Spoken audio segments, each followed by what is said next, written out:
mis en place by Chef for Chef.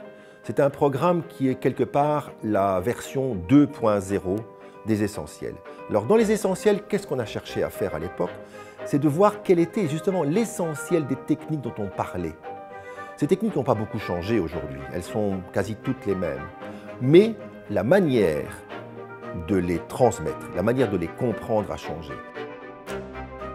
Comment l'avons-nous concrétisé? En choisissant la technique de l'internship. C'est une expérience qu'on propose à un chef qui a son propre restaurant ou qui est sous-chef dans un restaurant, d'apprendre les techniques et sans doute les valeurs d'un autre chef confirmé. Dans ce premier exemple, on a choisi Glenn Van den Berg et Arabelle Merlin. Alors Arabelle, c'est tout un poème. Arabelle, c'est toute une existence et toute une recherche d'une cuisine qui est partie d'elle-même, par savoir un peu ce dont son corps avait besoin. C'est d'ailleurs ce qu'elle a appelé sa cuisine intuitive. Mais c'est aussi un énorme jardin.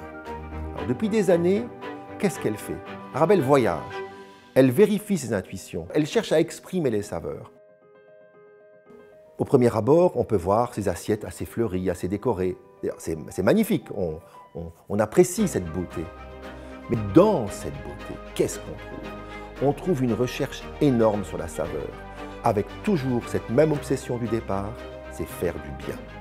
Et c'est ça qu'on vous propose de découvrir, et qu'on a proposé de découvrir à Glenn Van den Berg, qui va, lui, à son tour, à un moment donné, interpréter ce qu'il a appris ici. Parce que ce qu'il y a de beau dans le métier de cuisinier, c'est de transmettre.